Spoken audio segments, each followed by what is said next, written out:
So, we've left Midgar. We've gone through it all with a fine-ass tooth comb. And so, the journey continues. We left our party on the outskirts of Capital City with Cloud as the new leader. Our first destination so happens to be pretty close by.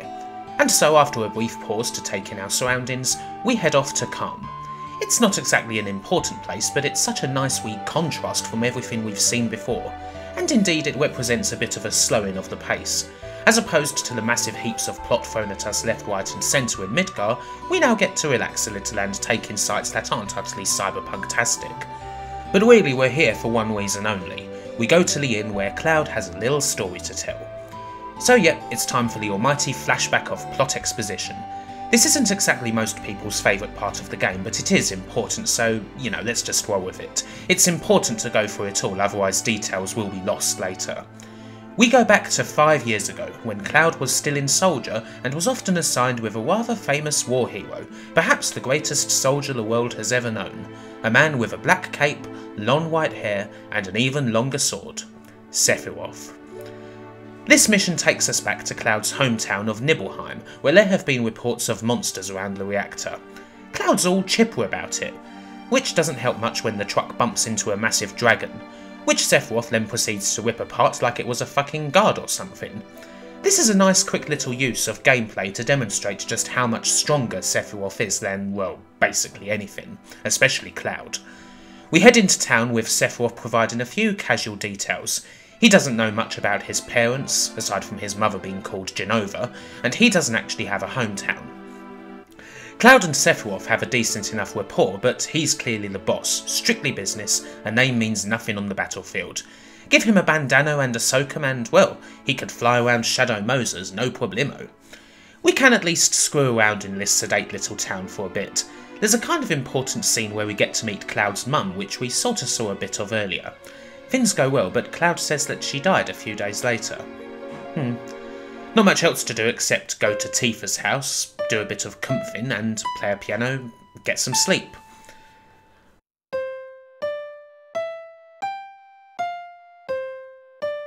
The following morning is all about business time. First revelation? Tifa was there 5 years ago. She's going to be our guide for the mission, taking us through Mount Nibel. As it turns out, not very well, as a rickety bridge snaps and one of the guards cops it. Sephiroth gets a chance to wax lyrical about materia along the way, and bitch about fellow Shinra colleagues, but ultimately it's all about that reactor. There's some rather ugly monsters inside, humans that have been exposed to Mako a wee bit too much. Every soldier gets a bit, but these guys have a full-blown dose. But what's this? The thing up top? Jenova? Sephiroth's mother? So in the middle of another big explanation, Sephiroth suddenly goes all nuts. He puts 2 and 2 together, makes 5, and believes that he was also created in this way. These were failures, he was a success. But in the end, just another abomination. So the team stays in Nibelheim. Sephiroth spends all his time in the cellar of an old Shinra mansion, reading countless books and reports, not entertaining visitors. He reads about Jenova, an ancient that was injected into the planet many moons ago like a lethal dose of poison. He muses on the teachings of Professor Gast, old head of Shinra's science division and one of Sephiroth's mentors. He wishes to be left alone. Until one day, he makes a final connection. That he is an ancient, that humans hid while the ancients died, and that the planet rightfully belongs to him and his mother. As you do. It's quite a chilling moment when Sephiroth's theme finally plays in full as he curses Cloud as a traitor. Still, Cloud got off lightly. Look at what happened to the town. Everything's in flames. Cloud goes into his house, but there's nothing we can do. And of course, there's that moment when Sephiroth himself disappears into those flames. At the reactor we see the scene where Tifa cries over her dead father, picks up the sword and swears revenge. And needless to say, that goes pretty badly. Sephiroth wounds Tifa severely, but she lives, reminding Cloud of the promise. Sephiroth goes into the chamber for a big evil speech and to take off the cover, revealing Jenova, the headless abomination herself, and Cloud refuses to let Sephiroth past. The fight begins, both stand ready, and then... nothing. Cloud has no idea what happened next. We're back in Calm, with everybody on tenterhooks. It's worse than looking down the barrel of Jesse Pinkman's gun. Cloud's mental block is quite serious. He knows he and Sephiroth fought. But what then? How is he still alive even? We know already how much stronger Sephiroth was, so what happened? There's no way Cloud could have possibly beaten Sephiroth. So many questions still left to be answered. More than just stopping Sephiroth, we need to figure out what exactly happened. And so, our party knows everything now. Well, everything Cloud knows. The flashback section is kind of important, but it is kind of tough to follow, which is sort of worrying because almost every detail in it is essential, as we'll find out later on. It could have been done better, perhaps, but we'll get into that more come analysis time. For now, we have to plough on. We hear that Sephiroth is on his way to a place called Junon. To get there though, we have to cross marshes belonging to something called a Midgar Zolom. Now this is a pretty cool part. You face off against the Zolom, and she is terrifying. The Zolom kicks your ass in fact, but she tends to just kick people out of the party so you don't flat out die. The way to get across is to go to a nearby chocobo farm and learn how to catch a chocobo so you can avoid the Zolom. But then, once you cross the marshes, you see this. Presumably the same Zolom you just got your ass kicked by, impaled on a gigantic fucking spike. There's only one person who could have done this. I love it. It's one of the best images in the whole disc, and it does a much better job of summarising just how much stronger Sephiroth is than anything in the Calm flashback. And so, we're in Junon, which is kinda like Shinra's second city, a port town with a big focus on military equipment, impressive airships, a massive cannon. Hell, the whole town can become a huge assembly of cannons in seconds. It also has a similar structure to Midgar. Shinra's all up top, and the actual town itself is miserable and on the bottom. First thing we have to do is save a girl who nearly drowns from a somewhat mediocre boss, and then play a couple of minigames, one to give her CPR, and the other to get her pet dolphin to carry us to the upper plate. Once we're there, an idiot officer thinks we're just walking around without a uniform, and we're thrust into yet more minigames, welcoming Rufus to Junon, trying to march in line, doing shit in a parade. Yeah, it's not our favourite part of the game, although the town itself is great looking, with some beautiful shots here and there. The main purpose is simply to stealth our way onto a boat that's travelling to the next continent. Reports say Sephiroth's already crossed the ocean. Eventually we do that, but it kinda takes longer than it should. Also, before I forget, we so happen to have a new character in our party now. We found this little ninja girl called Yuffie in the forests outside the city, and after buffing her ego up a bit, she joins up. Yuffie's one of two missable bonus characters in the game, and she's by far the easier one to miss, at least if you never go into the forests. I like her though, so I got her as soon as I could. She's a long-range character who doesn't do bad with magic, and eviscerates fools with a whopping great shuriken. So, we're on the boat. Not much happens aside from Wed's hilarious attempts at trying to pass as a human. Oh, and Barret nearly screwing everything up by shooting at Rufus and Heidegger. Mercifully, he's stopped by a disturbance in the lower decks. Turns out everyone down there's bloody dead again. We thought Sephiroth had already crossed the ocean, but no. He's doing it right now, and we're on the frickin' boat with him. Another guard falls, and is replaced by the man himself. And so, once again, Cloud sees Sephiroth in the flesh. But Seph barely notices presence. He spouts craziness and then flies away, leaving us with Jennifer, or at least a part of her.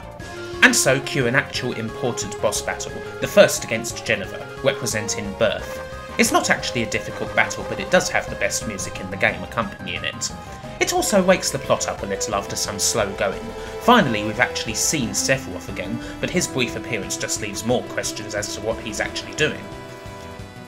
But we've crossed to the next continent, and for a little while we get to chill out. There may not be much to do in Costa del Sol, but it's still one of the more relaxing places in the game. We even get to meet up with old friends. Johnny's here, so's Mookie and all the gang from the Honeybee Inn. Oh, and Hojo, who recently upped sticks and left Shinra, and is now in the business of getting a tan going. Smug git. He's as personable as ever, but he makes sure to tell you to head way out west. Alas, we can't just spike the guy then and there. Oh well, we can at least take some frustration out on poor old Red 13. Anyway, we go west through some very scenic surroundings. A beautiful little cave, a rail system that's almost like a roller coaster, an active reactor, a long bridge. It's all very pretty, although it's packed full of enemies. And no, I didn't kill the bird. I mean, what do you think I am, some kind of monster? But of course, you should know what the presence of a reactor means. We've come across another shit town. So the thing about the rest of Disc 1 is that it's mostly about individual stories, going through them one at a time. We've just had Cloud's, and now we get Barret's. Coel is the biggest dump we've seen so far. Matter of fact, it wouldn't look out of place in Fallout. And apparently Barret is the reason for this. The townsfolk despise him. And of course there's a paradox too. The only reason to go to Coel is a ropeway that leads to the next location, the fabled Gold Saucer. Barret explains it all at the station. Coel used to be a small coal mine in town, and he was born here, living with his wife. One day Shinra came along, extolling the virtues of Mako and asking permission to build a reactor, and Barret was on their side. Turns out he wasn't always an eco-warrior. Notice how he doesn't have a gun arm in this scene either? One of the residents, a person named Dine, was against it, but eventually the reactor was built, and what happens next is predictably predictable. Shinra burnt the whole village to the ground. Barret's wife, Myrna, perished, as did most everyone else. Barret just about escaped with Marlene. Presumably then President Shinra was peering down from a helicopter while listening to classical music. So we get a little closer to Barret's truth and why he's oh so angry and what have you. And seeing as he was the biggest advocate for Coel's reactor, that's why the now ruined village hates him. Final Fantasy VII is such a bright and cheerful game, isn't it? Anyway, on that happy note, let's go have some fun! The Gold Saucer is perhaps the most memorable location in the whole game, and not just for the crazy difference between this and what you've just seen. This is Shinra's Disneyland, a giant tribute to Mako, and it's more spectacular than you could possibly imagine. It's bloody expensive too. I barely had enough gil to get around it. But there's lots of fun to be had, and most of the group's game for a bit of relaxation. Well, aside from Barret, but Iris at least tries to perk him up a bit. Yeah, it doesn't work. Anyway, Cloud and Iris go off to have fun, do some amusements, and excuse me? This weird plushie with a mog on top interrupts us and tries to tell us our fortune. Hang on, haven't we seen it before? At the Honeybee Inn, no less? And why the hell's the game asking me to give it a name? And so the mog reads our fortune, or tries to, but comes up with nothing but crap. Until... what? Again? Well, apparently he never got a fortune like that before. And now... hang on, wait a minute, he's coming with us? And so, whether we like it or not, we have a new addition to our party, Kate Sith, who is, well, kinda weird. We get no choice in the matter. He's forced his way onto the journey, and that's that. Maybe we're getting a bit of a web, I don't know. Blowing up reactors and taking down the Shinra will do that to you, I guess. Anyway, there's a wide variety of fun to be had here. Various amusements, all based around mini-games and winning GP so we can buy coolness. There's tons of other places too. A haunted hotel, a chocobo racing arena, a big roller coaster where you shoot things. All damn fun, and all apparently owned by some weird dude named Dio who walks around in a phone and flexes a lot. Still, you know what really looks cool right now? The Battle Square. Nothing like having a good old scrap now, is there? So let's go do that. Oh, wait a minute. Suddenly a guard slumped to the floor. How inconvenient. And the creepy music from Shinra HQ's playing. You know, the one where Sephiroth killed everyone. And, of course, once again, everybody's dead. But there's a difference this time. They've all been shot. Nice things indeed cannot be had. What the hell have you done, Barret? In any case, Dio and his guards catch us milling around and naturally suspect us. We run into a dead end and we get chucked through a hole. Notice how Gold Saucer's budget is such that Dio thinks nothing of chucking the robots down there with us too. And so we're in the clink. Continuing with the metaphor of splendour at the top and desolation at the bottom, located underneath the Gold Saucer is a desert prison, impossible to get out of, filled with the worst the planet has to offer. You will never find a more wretched hive of scum and villainy. Not much to do except try and find answers and avoid getting shivved. Eventually we catch up with Barret, and after making out like he's going to shoot us too, he ends up continuing his story. Barret says that he didn't kill anyone at the Gold Saucer, and that there's someone else who had a gun grafted onto their arm. Cut to flashback again, with Barret and Dine walking back to Coel and suddenly finding their village burning to the ground. They rush to the rescue, but Shinra troops led by Scarlet ambush them. Eventually, Barret clings onto Dine's hand as he's suspended from a cliff's edge, but another shot straight to both their arms sends Dine into the abyss. When Barret got his gun arm, he found out that another person had the same surgery, only on a different arm. Now who do you reckon that was? Dine is, of course, right here in Corel Prison, where he's the top dog and sure ain't hell to be messed with. And so Barret has to make peace. I think you know how this is going to turn out. Dine's not especially pleased to see Barret again, nor is his mind in a good place. After all, he's lost everything too. He lost his town, he lost his wife, Eleanor, and he lost his daughter. Wait, his daughter? Marlene? Why yes, if any revelation is important here, it's that Barret is not Marlene's father. Dine is. Worse still, he's now talking about bringing Marlene to see Eleanor, you know, his dead wife. So fighting happens, with predictable results. Dine accepts his defeat, and at least delivers the effective, if melodramatic, line about his hands being too stained to carry Marlene, a daughter who would barely recognise him. And so, in his final moments, Dine accepts Barret as Marlene's guardian, gives him the pendant from around his neck, and then chucks himself into the canyon to his death, leaving Barret in shreds, with hands that are too stained to carry Marlene either. And so that's Barret's story, pretty much. As I already said in part 2, I don't consider it a hugely interesting one. Sure, it fits in with the non-stop misery that's all around us, but it's kinda one big flashback too far, especially after Calm. To get out of jail, we need to win a chocobo race after getting approval to participate from the boss. And well, seeing as the boss is now dead, that's no longer a problem. So we go up, we win, and we're exonerated. And we get a buggy as a bonus, which allows us to move around a little bit faster. Plus, we get a lead on Sephiroth, who's been seen near a place called Gongaga. Now, Gongaga is kind of an optional place, but a couple of important things happen there. First, we're ambushed by Reno and Rude for another fight, which brings up the possibility of a spy in the group. Wonder who that could be. I don't know, I don't really suspect anyone. Well, aside from the big plushy toy that forced his way into our group just now. Secondly, we see Scarlet and Sen prowling around for what they call huge materia, something they can use to create a massive weapon. And thirdly, we find out about someone named Zack. Zack, like Cloud, is a soldier, one who's been missing for a few years now. But more importantly than that, he's Iris's ex-boyfriend, whom she mentioned soon after we first met her because Cloud kinda reminded her of him. We can ask Tifa about Zack too. And weirdly, she gets rather defensive about the whole thing, changing the subject immediately. This is all actually pretty important to the plot, although that becomes more apparent on multiple playthroughs. Strangely in how it's in a largely optional town, and you only see any of this if you're rolling with Iris or Tifa. But it adds some important detail. And who knows? Maybe Tifa's the spy. Why would she suddenly get so defensive? Who knows? Anyway, Sephiroth isn't here, and the town itself is another one that's been fucked over by a Mako reactor. Good times. On we go. The buggy breaks down in a valley, but thankfully there's another town close by. So yay, more dystopia, more pain, more dead people. But wait a minute, what's this? Well, this town's actually vibrant and in good shape. It's gorgeous, in fact. This is Cosmo Canyon, and as you can quickly surmise, it's one of the few places in the world that hasn't accepted Shinra as their lords and saviours. There's no reactor here, and so everything is normal. Red 13 goes running up the stairs, starts calling himself Nanaki, and shouts that he's home. So yeah, the individual character development theme continues. We just had Barret's story, and now it's Red 13's turn.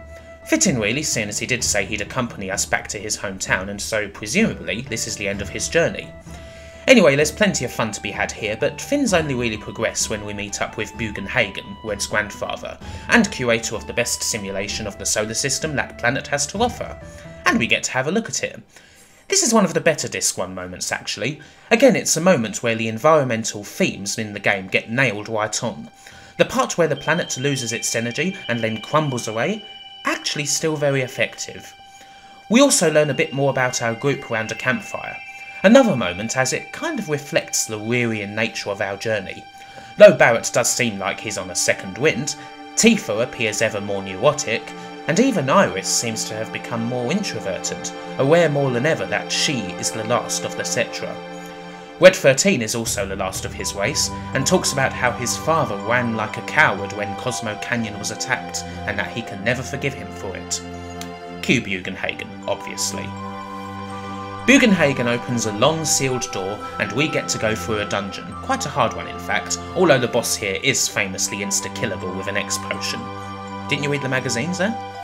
Anyhow, at the end of the dungeon, we look upon a statue. No, not a statue. An animal turned into stone. Of course, it's Cito, Wed's father, who defended Cosmo Canyon from the Gi tribe until he could take no more and poisoned arrows turned him to stone. Wed, for whatever reason, was never told.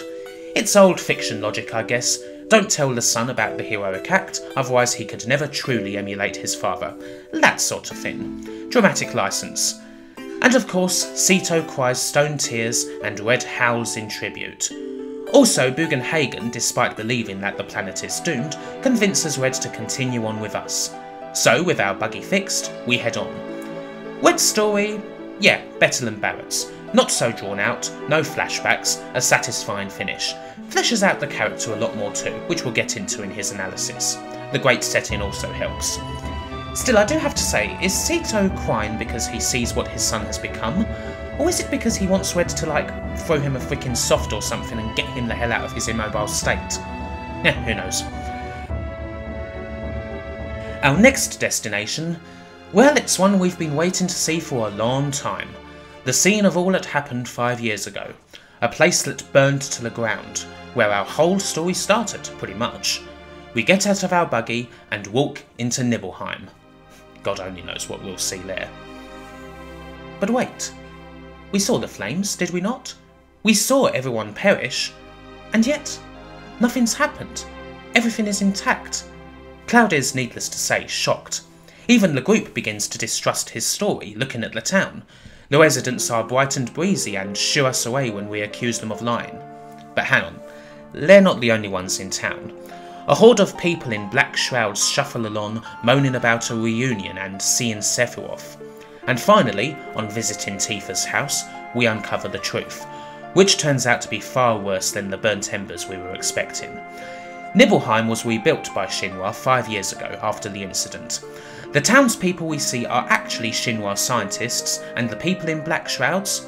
They're cloned from Sephiroth's DNA, sort of like what we saw in the flashback, all tattooed with numbers. Horrifying experiments are going on here. There's even one room where you can encounter 2 slightly smaller clones, obviously meant to be children. Did I mention already that this is quite possibly the most depressing game ever made? Is Anxious Heart not good enough for you? Anyway, we get a proper lead. One of the clones moans that Sephiroth himself is inside Shinra Mansion. And also inside here is a puzzle, apparently designed by Hojo himself, that could lead us to something in the basement. Use clues, find numbers that will unlock a safe. It's quite tough actually, not least because once you actually do unlock the safe, you're greeted with one of the toughest bosses in the whole game.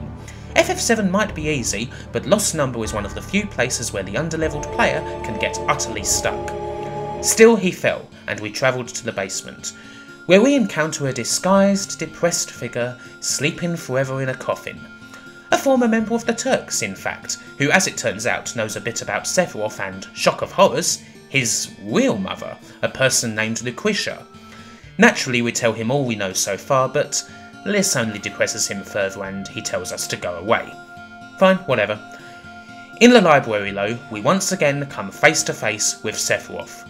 He tells us about the reunion, the place where Genova will rejoin the planet and create what he calls a calamity from the skies. And guess what? We're invited. Alas, he has little time for small talk. He goes away again, and all that's left is to pick up the trail. But wait, as we leave the basement, the man in the coffin holds us up. Will we meet Hojo? Yeah, most likely. Fine. And so he joins us. As you've probably guessed, this is Vincent, and he's the second optional character in the game. We'll see him from time to time. He's a little too Bauhausy for my taste at times, but he has his moments. For now, we follow the buzzards and push through Mount Nibel, a straight dungeon that we recognise from the flashback, complete with the reactor and everything, though we have no need to visit it. There's a few game-breaking items here and an impressive boss, but on the whole not much in the way of plot. So we leave the mountains behind and head on to the next town. It's an odd town because, well, there's something pretty big sticking out of it. It's a freaking rocket. This is the imaginatively named Rocket Town. The rocket itself is kinda rusty and tilted somewhat. Still, I guess it's something of a landmark, or close as you can get in this world. The rest of the town is, well, boring. Purposefully so. No clones milling about, no reactor-related devastation. This is the closest FF7 gets to the suburbs. We'd have to go all the way back to Caen to see another town that's so average. Everyone talks about someone called the Captain. He's in the rocket, they say. Although really, we're mainly interested in the plane that's kicking about in this backyard. We're kind of away from our buggy for the moment, so we could do with a means of getting around a little quicker. Still, the plane belongs to this captain fella, so perhaps we should go up to the rocket and talk to him. And so we do. And who do we find? Well, something beyond all human comprehension. Let's just say that you don't talk to the captain, you experience him. He's the best pilot in the world, he's gonna go up into space someday, get out of this shithole town, 1,000,000 words a minute and they're all gold. This is, of course, Cid Highwind. And he's kind of excited today because the Shinra are coming to visit. Rufus is going to be here, and he's going to bring back the space program, fulfilling Cid's dream. Hey ho, whatever. What about that plane, huh? Nah, we'll just wait around. Cid storms back into his house and shouts at his wife, girlfriend, whoever. Kind of a lot actually, sort of full on. His target's name is Shira, and yeah, I'll just say that I have a lot to say about this relationship when I analyse Cid in the next video. For now, Shira explains that Cid's pissed off at her because when the rocket was going to launch, Shira couldn't leave the engine compartment. She had to check the oxygen tanks because the readings weren't right. But there wasn't enough time to complete the check. Cid cancelled the launch to prevent Shira from being burnt to a crisp, Shinra abandoned the space program, and Cid's been stuck here ever since. So he's kinda pissed 24/7. Still, Rufus is here. Things are looking up, aren't they? Well, no they're not. Rufus doesn't give a toss about the space program. Instead, he wishes to borrow the tiny Bronco. Cid naturally tells him to fuck off, so Palmer tries to steal the plane for the cause, resulting in a jokey boss battle, and we end up flying off with it. Cid catches up with his beloved plane, but after a few shots, well, it ends up crashing into the sea. So we don't have a plane, but we do have a boat, of sorts. And also, we have Cid. There's no reason for him to stay in Rocket Town, so he decides to come with us. And with that, our actual party is complete. Assuming you've already got Yuffie and Vincent, Cid's the last character to join up. For now, he's content to just be a badass. We do have an important lead though. Rufus mentioned that Sephiroth was headed somewhere called the Temple of the Ancients. Seems like a pretty important place. For now though, we can screw around with the tiny Bronco for a bit. We go to an isolated little house where the resident tells us that he sold something called a keystone that opens the key to a temple somewhere to Dio, that weird fella who runs the gold saucer. So of course we head on over. He's not actually as big a freakazoid as he makes out, and he will give us the stone, but we have to entertain him a little first. One little visit to the battle square later, and the keystone is ours. But the ropeway's broken. Bugger. Looks like we're stuck here for the night then. Oh well, may as well head off to the haunted house. It's a chance to rest up and review what's happened so far, basically. Which isn't much. We're still after Sephiroth, and he's always a few steps ahead. But maybe this leads a bit more concrete. Hopefully anyway. We'll see. For now it's time to sleep. But wait, there's a knock on Cloud's door. And, well, it's Iris. Remember when we first met her, how she said she'd let Cloud go out with her, once? Well, this is that time. Actually, depending on how you interact with the party, several people can knock on the door. If you favour Tifa more, you can get her. If you really, and I mean really, screw the pooch with both Iris and Tifa, you can get Yuffie or, my god, you can get Barret. Awkwardness well and truly reigns. Still, Iris is by far the likeliest option, and the one the game pushes you towards, and so it's the one we're doing. Cloud and Iris have lots of fun. We take part in a play, and even though Cloud totally screws it up, it's fun all the same. We then go to the round square and take in the sights. It's a nice, poignant moment actually. Iris says she's still searching for Cloud, that she wants to know the real him. And after that, all of a sudden, we see Cait Sith milling about. And wait a minute, he's got the fucking keystone. We give chase, but Cait Sith ends up throwing it to Sen. So yeah, Cait Sith is the spy. Quelle surprise. But don't worry, he'll still come along with us. Hell, he'll force us to, seeing as he works for the Shinra and he knows where Marlene is. So, you know, put 2 and 2 together. Typical bloody cat shit. In any case, it's time to head off. Our long-awaited destination lies eastwards. Finally, we're going to the temple. The Temple of the Ancients is an important moment in the game. Really, the plot hasn't advanced all that much since Midgar. We've done lots of character building and individual stories, but that man in a black cape has always eluded us. We just know little bits about reunions, Geneva, calamities and black materia, which apparently we'll find here. There's a promise that some of these questions are going to be answered right now. It feels climactic. Iris is, of course, with us. And the first thing we see is a seriously injured Sen, who's just had an encounter with Sephiroth and realises that Shinra have been won about this promised land thing all along. So yeah, he's here too. The Shinra once again have been decimated. One nice touch here is Iris's emotion over Sen's state. Despite everything, they've known each other since they were kids. You almost get a Fox and the Hound type vibe from it. Anyway, we can't think about that too much right now because it's time to head in. Most of the temple is pure dungeon, and it's one of the best dungeons in the game to boot. The first room is possibly one of the most memorable rooms in any dungeon ever, actually, and lots of loot to be had as well. It's a fine showcase for our skills, particularly Iris. As mentioned previously, keeping Iris in your party, getting her limits and whatnot, well, kinda makes your party immortal. There's some puzzling to be had too, what with the Time Guardian's room, catching up with the Spirit of the Ancient and the like, seeing just what happened with Sen, and one of the more poignant lines in the game. Someday we'll look back on these hard times and laugh. Finally, we reach the centre of the temple and set ourselves up for, finally, the big encounter. But once again, Sephiroth is mysterious.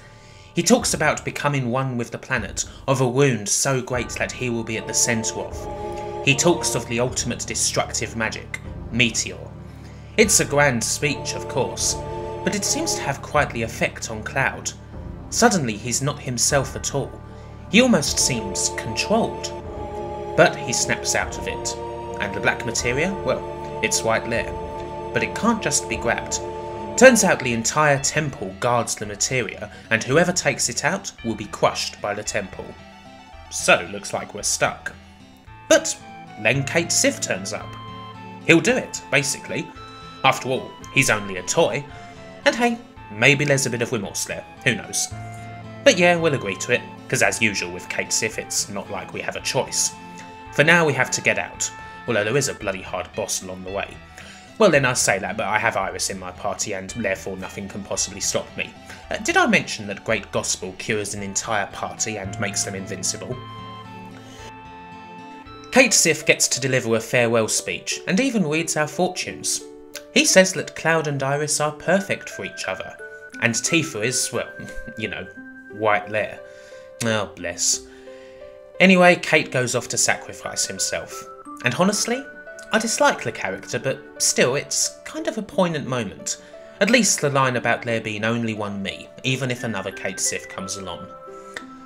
So we see the temple collapse, look at the big gaping hole, and see the materia. It's ours, and as long as it's ours, we're safe. Sephiroth cannot cast Meteor. Perhaps Sephiroth can chase us for a change. And then, wake up! He was here the whole time. He knew this. He expected this, and he knew just what to do. Cloud collapses into a wreck. He's lost control. All those flashbacks, those breakdowns and the like, the feeling that something is very, very wrong, it's been leading up to this moment. Cloud's body and soul separates. His young self can only watch in horror as Cloud places the black materia in Sephiroth's hands. Absolutely nothing we can do. Iris says to be strong, not to worry, that it's not his fault, but everything is broken. Cloud flings himself on Iris and starts beating her with his fists. It's not exactly the best time for the second XIII to suddenly waltz back in. Fade to white. A forest. Iris. She says not to worry about what happened. Cloud apologises. It's okay. Iris has a plan. She's going to stop Sephiroth, and to do so, she must go to the City of the Ancients. As for Cloud, well, he should just get some rest. Don't worry about it. Don't come. But again, Sephiroth is there too. The girl must be stopped soon, must be dealt with in the most extreme possible way. And you come to realise that, well, Sephiroth was never worried about Cloud, was he? And why? Because he was always in control. We wake in Gongaga. There's little to say. Barret tries to pep Cloud up in his usual way by calling him a jackass and the like, and of course by saying that, well, we have to go to the city. Iris is alone there, and she's in danger. We can't not go. As much as we don't want to, we have to go north. And whatever happens, happens. There ain't no getting off of this train we're on until we reach the end of the line. Take the Bronco to a place called Bone Village, dig for the lunar harp that takes us through the forest of our dreams, until we find it. The forgotten capital, perhaps the single eeriest location in the game. The music, the wastes, the HR giganess of it all, so alien from everything we've seen. But even here we can't find Iris. But she's coming. And he's coming. And all we can do is wait. Until finally Cloud feels it. Wake up. It's in his soul. They're here.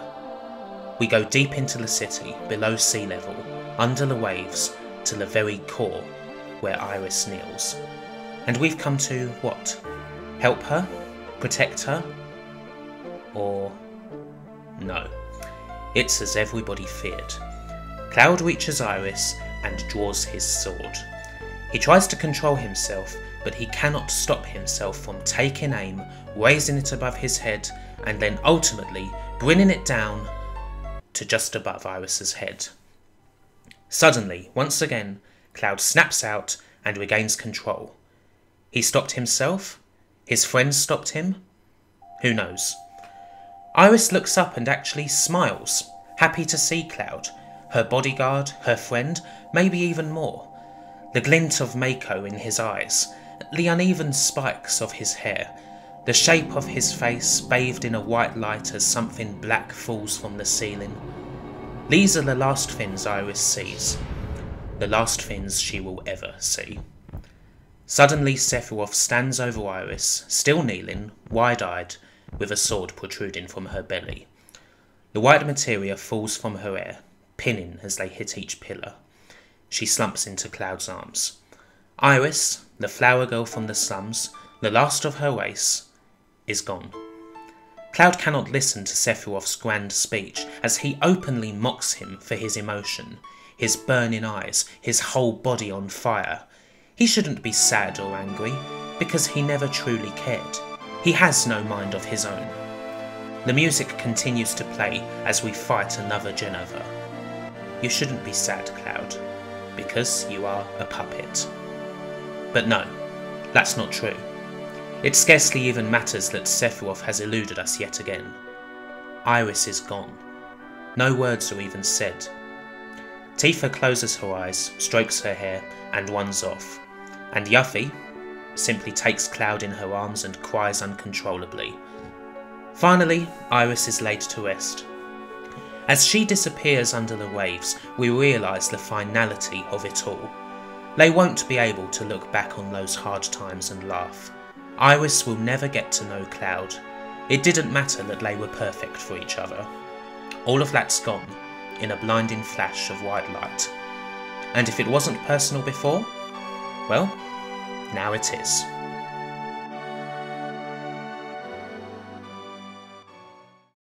But there's still a problem. Cloud knows he should stop. He knows he's broken, that other forces are in play here. He knows that the other people in the group aren't just his partners, they're his keepers. They need to stick by him in case he ends up doing something terrible. The planet is in grave danger. The reunion is upon us, and the threat of ultimate destructive magic hangs in the air. But Iris is gone. And at this moment, for that reason more than any other, we choose to continue going north, in search of the black-caped man. And it is here where Disc 1 comes to an end. The next part will, once again, be analysis. Wherever you are, whoever you be, take care.